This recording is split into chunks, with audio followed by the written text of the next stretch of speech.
if we can design systems where young people from less than advantageous backgrounds, whatever their skin color is, could have a shot at decent education, that is where the ball game is all about. And some countries have done it pretty well. The US is so mixed, right? It depends on the state. To a certain extent, it depends on the city even. Coaching depends in large part on who you are and also your worldview, in addition to whatever training or work experience you may have. I myself chose to become a systemic team coach because I really came to understand that individual coaching is not what is needed to move systems. That doesn't mean individual coaching isn't important. It just means that for me, because I want to focus on organizational effectiveness, systemic team coaching is the way. Well, when I became certified in systemic team coaching, I met David Feld. Coming up, you're going to join a conversation where he and I talk about what does it mean to be a coach, but also what are the elements of who we are as people who really inform how we show up in our work. And what does that mean about helping teams understand what the importance is of diversity of thought, in addition to other types of diversity. We close, of course, with the standard definition of equity, which turns into its own conversation. So join us, stick around till the whole thing is done, and you're going to hear quite an interesting conversation. I'm Dr. Adriane Johnson Williams, and this is Equitable. Hello, David. Yay, thank you for joining me. What a pleasure to see you. What's it been Mhm. like, 3 months or something like that? Yeah, it And the has fault been. is all mine. My Yeah, we have apologies. to take advantage of the technology we can over the seas. So I appreciate you doing this from across the Atlantic. So the way that we have these conversations, at first, I'd really like for you to introduce yourself to the audience by just introducing yourself as a human being, right? Not talking about your work yet. So who is David Feld? Well, I'm from America, as you can no doubt tell from my accent, but I've lived in the United Kingdom for 43 years. My wife and I came over here for a 3 to 5 year assignment. One thing led to another, and we've ended up making our lives here. So we are dual nationals, American and British. Mhm. And my Spanish speaking friends say, David, you are a double gringo. Can, can you live with that? A double imperialist? I don't think I am, but we all carry certain cultural baggage, that's for sure. I was about to say the Spanish can't really say much. They have their own imperialism. Absolutely right. Well observed. Um, but one of the reasons why I have these friends is growing up in New Mexico, as most Americans know, we stole it from Mexico, along Mhm. with Texas and California and Arizona and Colorado. And so I started learning Spanish when I was about 12. I was very fortunate, Adrian. I picked my parents well. So to just describe myself as a human being, they imbued us with curiosity about people. Mhm. They really did. Mhm. When we grew up, we lived all over the United States because my dad was an army officer. So I was born in New Mexico. Then we lived in, let me get this straight, Utah, California, Iowa, Virginia, then Japan for 3 years Wow. when I was 9 through 12. And then we came back to New Mexico. So I spent my formative years there. And at the time, and I think to this day, that more than 50% of the population had Spanish surnames, many of them speaking Spanish as well. So that's what inspired me to learn. Mhm. And that's how I ended up over here because I could speak Spanish, and my first job was lending money to Latin America Wow. in the good old days. And it's important to David as a human being because a few years after I started, Latin America went into this huge debt crisis Mhm. for about 8 or 9 years. I mean, it was literally like the 1930s in the United States down there. Wow. And so, although as you can probably already tell, I'm a reasonably sunny personality, my early business experience was watching people totally suffer Um, in these countries. And it was really horrendous. And it took years for the debt crisis to work out, for loans to be rescheduled, et cetera. But, I was being raised the way I was with my parents, I wasn't looking for, blame, I was looking for explanations. Yeah. And just to give you going quick story there, I lived in Ecuador when I was 19, and this was a year after the CIA had engineered a coup against, Chile, Oh. and the president Allende was murdered Mhm. by Chileans, but they were supported by the CIA. Yeah. And so a year later, I'm in Ecuador, and thousands of Chilenos had come up. They'd fled the country. Mhm. I mean, it had gone from a leftist democracy to a very right-wing dictatorship, Yeah. and a lot of people were murdered. And so the family I lived with, so I was 19, the son was 30, and he would lecture me nightly on American imperialism. Now Oh, he wow. never it was never against David. Mhm. That Of was what was course. so interesting. Mhm. So, as any of us who've had the fortune to either live overseas or to travel overseas, we get to see our country through others' Yes. eyes. Mhm. And so Mhm. I've been doing it most of my adult life now because I will never I have British reflexes now for sure after so many Mhm. years, but I'm still a product of how I grew up too. Yes. So it's a Yes. mixture. Just like Mhm. you, Adrian, you've got an Yes. interesting mixture in your background. I do. So Mhm. that's David, the human being. I've coached 34 nationalities now, and I reckon one of the reasons for that, aside from the joy of London and I mean, literally not thousands, but hundreds of cultures here, Mhm. and the fact I was an international evil banker for many years, is the fact that I love meeting people that Mhm. are different to me, Mhm. and Mhm. that's a minority taste in the United States, I would Yeah, say. it is. It is. We're not big on stepping outside of our comfort zones in the U.S. As a No, not so country. much. I Mhm. mean, but Mhm. listen, this is a fact of life for almost all human beings. Yeah. Some cultures have become much more open than others, Mhm. and the US goes periodically up and down in this regard, that's for Mhm. sure. Mhm. And let's not debate too much about which No, direction we're it's not in going to right talk now. about that. Not today. But living in Mm. the UK, I mean, we live about 80 kilometers outside London now. I go in twice a week typically. So I'm either coaching people in person or through Zoom. And I have clients in a number of different countries, but they are all, I would say without exception, partly because of international nature of Mhm. business, Mhm. they tend to be more open-minded. Yeah. Now, this is a function of the luck they've had. Mhm. I mean, if I was Mhm. raised I did live in Kansas for 5 summers, believe it or not. Um, but if I were raised in, let's say, rural Kansas, totally white community, Yeah. working class farmer, there's no doubt I would have different attitudes. Yeah. Yeah. So let's try and keep that in mind, David, if you start Mhm. to judge people. Don't don't judge them. Also, if you had been able to go away to school, then you would have those 2 things. I had 2 very good friends who were actually from, rural Kansas and rural Nebraska, and one went to college with me and one went to graduate school, and it was amazing how they reflected on what their lives would have been had they not left Kansas and Nebraska. So you just pick up different dispositions. Well, I went to graduate school with a guy from Nebraska, and he's now a professor in Illinois. And I went to college with a girl from Kansas, and she lived in the Pacific Northwest. I think she's in New York now. But their lives are so very different than their families' lives. Hmm.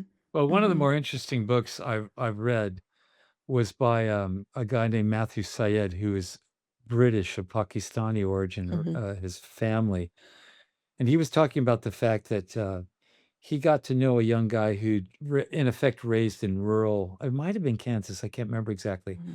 but he ended up going to a very small college, Hmm. and the point he made was that because this guy was in a small college, he was exposed to people that really knocked out the prejudice that was imbued in him. Yeah. If he had gone to the University of Kansas, big Hmm. place, wouldn't have been hard to find like-minded people Right. and never make the switch. Hmm. And I thought, Hmm. "Man, that's really interesting." Yeah. So the Yeah. small and I don't know, how big was your college? Was it relatively It small? was 3,000, I think. But every year, most of the junior class was someplace else in the world. So it was always one, like a quarter smaller. That's really good. I Hmm. think the place this guy was going had maybe 1,000 students or Oh, something like that's that. really, really small. And he was astounded to Hmm. meet people that were not prejudiced. He Yeah. just didn't know. He didn't know it was possible. He didn't know. This is actually one of those things I'm curious about. You've talked about before your some of the teams you coach and how diverse they are. And I know one of the things that we know about outcomes is that the more diverse a team, the better thinking that happens there. So, how did you decide to become a coach? And how did you end up, given that you were, as you say, an evil banker, how did you decide to become a coach and then to coach teams like the ones you're coaching now? Well, what happened was that, I was in a cycling crash in the French Alps and I broke my Oh, wow. pelvis, which don't ever do that. No. Do the cycling, don't do the breakage, and I won't kill you with all the details, but I was on my back for 19 days. I was in traction, then I was in surgery. I didn't after I was allowed to get up, it took me about 2 months to walk properly. And during the time on my back, I had 2 big realizations. One was I'd just been turned down for a wonderful job where I was perfectly suited to it. And the after 20 candidates, they got down to 2. This was with a big Swiss wealth manager. I won't sully their name. Um, and it was a really interesting culture because this place was started 200 odd years ago with 8 partners. It still has 8 partners. That is so unusual, it's not publicly traded. So the culture there is dramatically different from most places I'd ever met. But when they got down to the final 2 candidates, they then said to the headhunter, "David is too old." And so 2 months later, when I'm lying on my back, I'm thinking, "My god, that is a severe message." And the other realization was I was stale. And it took this enforced, I can't do anything except lie there and look at myself, which was not it was not fun. I'm not naturally contemplative, that's for sure, but I was forced to be. And all of a sudden, I had this incredibly strong urge to do something else, and I'm thinking, "What can I do differently?" Where people will still give some credence to what I used to do. And so once I started walking again, I thought, "Well, maybe I can get part-time consultancy to investment teams because 'cause I've got a lot of stories, positive and negative, Adrian." And I went to a couple of emerging market asset management firms in London I knew reasonably well, and I said, "What do you think?" And they were really interested, and I thought, "Wow, maybe I've got a shot." And then my longest standing friend in the world, we met when we were 12 in Albuquerque. Her name is Kay. We became particularly good pals in high school. We never messed it up with romance. She's been a very dear friend of mine for decades, and she flew for Delta for many years. So she was over here in London on a trip. She's at our house for dinner. I tell her about part-time consultancy, and she said, "That sounds like coaching to me." Now, I was never coached, so I had no idea at all. And I was visualizing like, a great sports coach yelling at whoever it is on the field. And she said, "Call Greg," her husband, who I've known for many, many years. This guy had been the chief counsel of Delta Airlines. I mean, it's the most monstrous job any of my friends have ever had. It's insanely pressurized. And he's even older than I am. So he'd stopped at Delta a few years before and he'd become an executive coach. And I called him and it was a light bulb moment. He said, "David, your job is to help clients find their answers, not to tell them what you think they should do." And it just hit my heart. I kid you not. It was a revelation. So he gave me some books to read. I asked my friends who's been coached. I met some of the coaches. I decided I'd become a coach. So I went back to the 2 investment manager firms and I said, "I've not been trained yet. However, I believe I'd be more value to you as a coach, helping you find your answers than hearing my war stories about Lehman 2008, Russia 1998, Argentina, you can pick the year." Here's a little tidbit for you, Adrian. The earliest Argentine sovereign debt crisis, I'm not gonna make you guess, 1828. British investors. I was personally involved in 5 sovereign debt crises in Argentina. We made a lot of money out of Argentina by never buying it when it looked okay. We waited until I guess I shouldn't use any bad language here, until it was really hurting. And so, they said yes, and that was, 10 and a half years ago. So I went and got trained, and as you well know, the training is about coaches. Learn not to tell people what to do, and do not develop opinions. Stay neutral in your head as much as possible so that you can ask questions that help them find their answers, not lead the witness. And it's so hard to do if you've ever been a consultant. So I have a consultancy and I'm a coach, and I have clients who I've consulted for their organization. And in coaching conversations, I won't give them answers. And they're like, you could just tell me what to do. And I'm like, yeah, I could. I could absolutely tell you what to do, but it has to be your solution. And it's really hard because to not to walk up to that line and go, "Oh my god, you're getting on my nerves. Just do this." Um, so, it is a for a consultant, a tough line to walk, but it is really important to help them wrestle with their own, challenges and come up with their own solutions.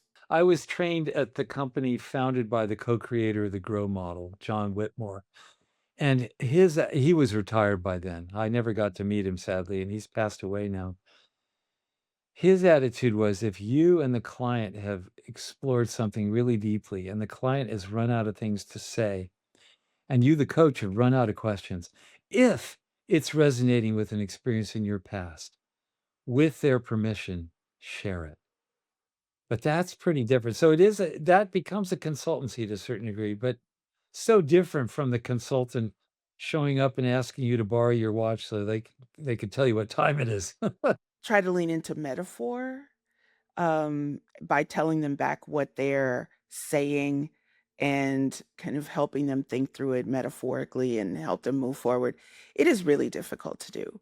I do think that because I practice team coaching and I do individual coaching for some of the team members, that is a fascinating approach as well, because the goal is about improving the team, but you're having these individual conversations. How does that work in your practice? Well, I've done a fair bit of team coaching as well, and also there's been some individual coaching of the people. Um, I mean, one thing I've become alive to in these 10 years is whatever experiences I've had, the data set is small. And so I've become over time loath to draw conclusions. So in one company, it may work marvelously well, and in another one, either they're not interested in the one or the other, or people get a little bit nervous about it.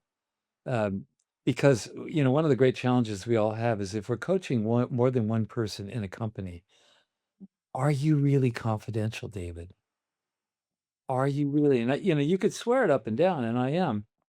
And some people are totally relaxed with it, and others not at all. So there's one company where I've coached several members of the exco, and they've all been fine. But then I coached a direct report of one of the exco guys, and he was fine with that. But then he eventually decided, I don't want to work with you anymore, David. And because the younger guy I'm coaching, he will take over this other guy's spot at some stage. Everybody understands that, but will it happen more quickly with the coaching? Possibly. I know that I've been tested, and passed when it comes to confidentiality, so I know it when it's happening, and I was like, I know I'm being tested right now, so I'm going to just do what I do and pass the test, and they'll come back." Um, because the information that they share is so specific and, and a little bit controversial, and they need to know that I'm not going to share it. And sometimes it's a little bit exaggerated, just little tests. And I get it. I completely understand why people need to do what they need to do to feel safe. but it is very funny to me when it happens. Um, One of the challenges I have had in team coaching is when we enter into the team coaching and everybody agrees on what the goals are and everybody's clear about what they're trying to do. One of the things I focus on is role clarity. I really lean into role clarity and boundaries because that's where a lot of tension rises. But in one instance, going through the role clarity, two of the people on the team quit, and the CEO eventually also left. And I thought, wow, that level of clarity made it clear to them that, oh, this isn't what I want to do. Like, I don't want to do this. Or I've been asked to do too much and people won't be flexible. So I'm going to go someplace else. And a colleague of mine asked, well, do you consider that a failure? And I said, no, I consider it just as successful as any other engagement because those people were ultimately miserable and they weren't serving the team or the organization well. And it may look like I completely ripped the leadership team apart, but I didn't rip the leadership team apart. I helped them to come up with some clarity and they decided to go. Have you kept But going? Have you mhm. kept going there? And ultimately, when the engagement ended and the CEO left, they hired a CEO who really is well suited to the work. He's rebuilt his team, and things are going very, very well. So sometimes that's just what has to happen, right? You're not, and that's what I mean about the system aspect of it, that it was better for the organization that the team be dissolved in some way and reconstituted. No question. But it's interesting that they left of their own accord rather than having to be pushed. Yes. Yeah. I think that's really what happens. It's happened at lower levels of systems when I've done work that focuses on role clarity as step one. Well, after whatever clarity around what the vision is and what the work is, when we dig into role clarity, people do leave because we don't hire people with role clarity, right? People get jobs and they think they know what their job is, and then they start doing the job and it's frustrating for various reasons and leadership struggles and other people struggle and then all of a sudden somebody like me shows up and said, well, let's talk about what the role actually is, and they're like, oh no. I'm like, I don't want to do that. And the manager says, oh yeah, that is what I would really prefer. And they're like, well, but so I need to manage to that. It is fascinating to watch organizations shift just because you decide to clarify what it is you're actually supposed to be doing. Have you heard of a man named David Epstein? Unfortunate name, obviously, nowadays, but No, I haven't. he wrote this amazing book called Inside the Box, which I was recently introduced to by my brother. And it's all about constraints and how people who use them effectively are actually end up being much more creative. And role clarity is all about constraints. And in this book, he goes into, the musicians like Bach. He goes into various business people. The book starts off with an example of a company. I can't remember when it was now, probably 25 years ago, maybe 30, called General Magic. It was one of the first big companies that raised, I don't know, like $200 million with a bunch of big brains. Go forth and prosper. There were no constraints at all. It failed. It failed. Well, I say the language I use is about I say boundaries instead of constraints, but I say boundaries save lives. You have to know what your limitations are. So, and you can thrive within those because we all need structure, whether we agree with it or believe it or not. We need those. One of the examples was, I don't know if you grew up with these books, Dr. Seuss. Yeah. Mhm. So Dr. Seuss was challenged by his publisher for some reason.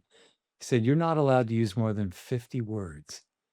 So he's like, "Holy smokes." And he ended up thinking, okay, how do I deal with rhythm to drive this? And that's where the cat in the hat came from. Mm. 50 words. And it's brilliant and it's so creative. But the constraint or the boundary was big. Oh my gosh, now I have to go pick up the Cat in the Hat again. This is And great. what's the other big one he did? Green Eggs and Ham. Mhm. Yeah, there Mhm. was a similar constraint in Yeah. that. So there I mean, you look at the great companies, and oftentimes they will figure out how do you get our people creative in a way that's on point, Mhm. Mhm. on point. And that again comes into boundaries is probably a better word, Mhm. the constraint.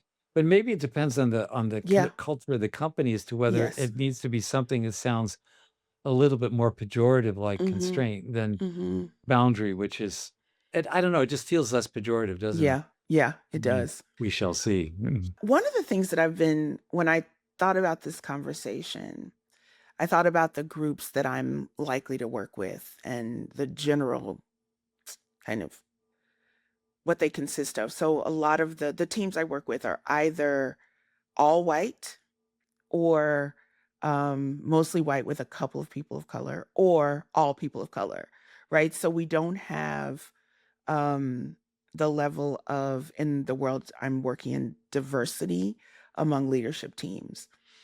And the push is to get away from homogeneity of thinking in order to serve the organization. And it's much harder to do with teams that are the same identity, whether they're all white teams or all black teams or whatever. It's really hard to get them. You said you used the word creativity before, and it's really hard to get to a really powerful level of creativity when everybody comes from the same place or has the same similar identities, really closely aligned identities. Yeah, I don't think it's the skin color, it's the education as much as anything. So, for example, I did some work at Goldman Sachs a number of years ago, and one day, one of the guys I was working with was talking about this really diverse person they had on the graduate program. I said, "Well, tell me about them." "Well, she's a black woman." I said, "Okay, tell me about her." And she was the daughter of very economically successful Nigerian immigrants who had gone to St. Paul's School for Girls, which is, let's say, one of the top 3, um, single-sex schools in the United Kingdom for women. And then she'd gone to Oxford and read PPE, which is politics, philosophy, and economics, which, like, half of every bloody British prime minister has done. And I said, "Obviously, I'm never gonna meet her, but I would give you any amount of money that her way of thinking is gonna be a lot closer to a white boy that went to Eton, the very prestigious boys' school, than the diversity you're thinking you're getting from the external packaging." Oh my gosh. So I've talked about this before. And one of the things, because of my background and my family, I'm still very, very, very they would never, because of the background, like I don't get to be the sole product of boarding school and fancy colleges. That's not, I'm not allowed to be that. But it is an amazing tool because people see all of the academics and the travel, and they really do see me as someone who's like them until they really have to deal with me. And the idea, and this has happened in jobs, the idea that I was hired because I looked a certain way and I had all of this background. But then I didn't stay long because it turns out that I did not have the same way of thinking because of the generational like the idea that my parents don't have that background and my cousins don't have that background and the community I was raised in. So I'm not solely like the Nigerian woman you're talking about. I'm not multi-generational in this world. That's really true. I think one of the things I say is diversity, racial diversity is necessary but insufficient, that you have sometimes you can have greater diversity because of class distinctions that you can't see from looking at people, which really makes you think about the world differently. No, diversity of cognition is the story. If we could achieve that more and more, and I mean, I've coached at several places that are quite good at it and others that are, well, like anything in life, they're not as good. but the ones that have really strived to get that diversity of cognition, and a lot of the big companies over here in the UK are slowly starting to figure out it's insane to try and recruit everybody from Oxford and Cambridge for precisely this reason. And a couple of them have even stopped, I'm told. I'm not part of this side of the equation, but have stopped even looking at people's grades. They think, let's develop some evaluation tests that can get to the way they think and not be blinded by the branding of the university or the skin color or whatever. There is one element that I think must get captured in this too is I train people on the role of mental models in either limiting or expanding our way of thinking, and that mental models are the resultant part of how we were raised, where we were raised, what we look like, where we went to school, all of those things. And if we really could dig into understanding people's mental models, we could build really powerful teams. We really could because, some people's mental models allow them to be really expansive thinkers, which you need. Some people's mental models make their thinking really narrow, which you also need, right? You need people who are going to push the boundaries and people who are going to maintain those boundaries, right? And people who are going to practice creativity in one way and people who are going to check people's biases in different ways. Um, and we use race and gender and nationality as proxies because they do come with different mental models. But I really appreciate the way you're thinking about that. Well, one of the things I've done a fair bit of, because as you may recall, I use the Hogan assessments a lot. And one of the qualities that Hogan measures is called imaginative. In effect, it's an attempt to look and see how creative a thinker a person is. Are they eccentric? Are they creative? Etc. And where I benefited when I was an evil banker was I had several guys on my team that were quite creative thinkers from a investing point of view. You know, they could look at situations in all sorts of countries and come up with some really interesting ideas. However, they liked all their ideas. My strength, I was the pragmatist. And I rarely came up with an idea, but I could say number 4, guys, that is the one. And so that combination of pragmatism and creativity was big. So I really strive for that when I'm coaching people as to if they're really creative, how do we develop a partnership where you really trust somebody who's pragmatic to help you go for the best idea and not get off in the clouds with all your other ideas? We're coming to the end of our conversation, but I just wanted to say my when I was about to graduate from college, I was an economics major. And my pathways were either development economics, which I was really leaning toward, or investment banking. So a lot of people in my college wanted to go into investment banking. And I had one interview years after I finished, though.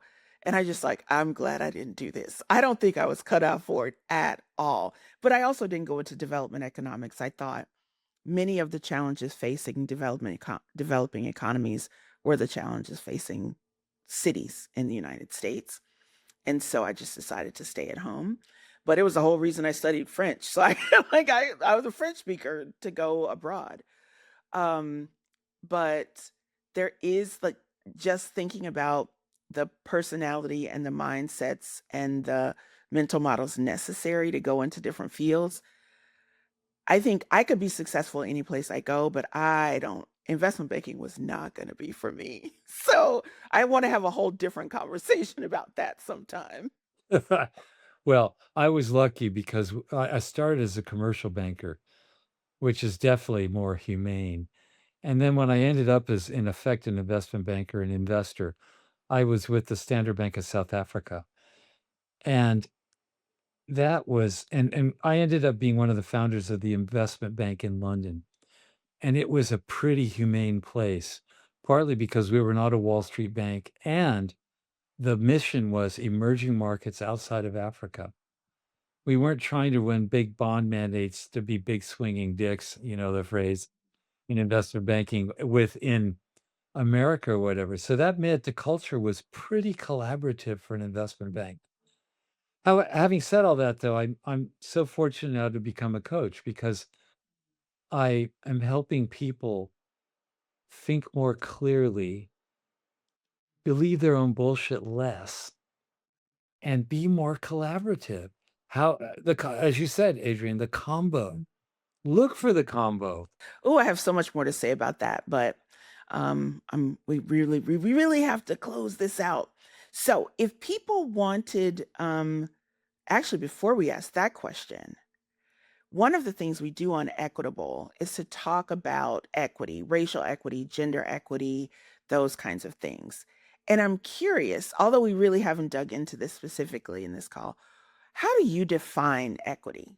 Ah, nobody's ever asked me that before. Well, there's so many flippant ways to say it. Is it equity of outcome? Is it equity of opportunity? Is it equity of education? Um, I mean, I had a middle class background growing up. Um, I mean, I look back, the famous phrase from Warren Buffett, his biggest advantage was he was born in America, and he's white, of course. Let's not forget that. But he had a great education and he is bloody smart. There's no question about that. So if we can design systems where young people from less than advantageous backgrounds, whatever their skin color is, could have a shot at decent education, that is where the ball game is all about. And some countries have done it pretty well. The US is so mixed, right? It depends on the state. To a certain extent, it depends on the city even.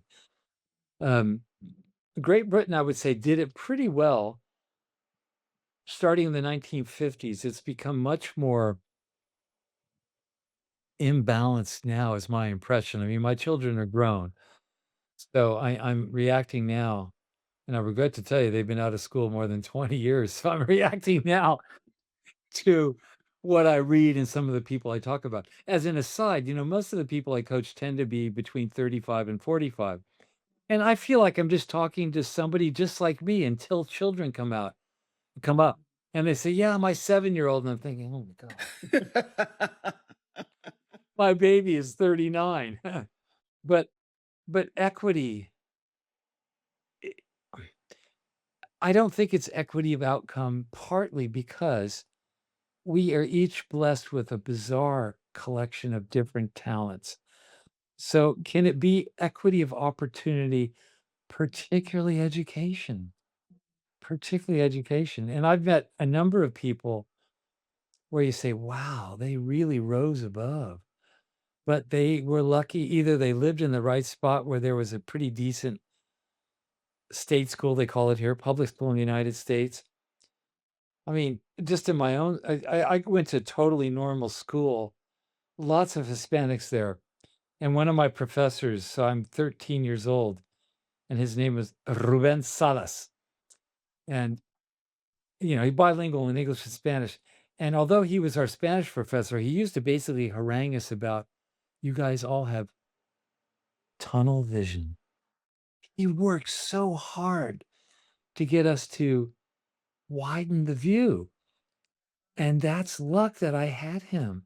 I mean, my parents were certainly very important in this regard as well, but I could still remember him, and this is too many years ago I'm gonna tell you about it. Right?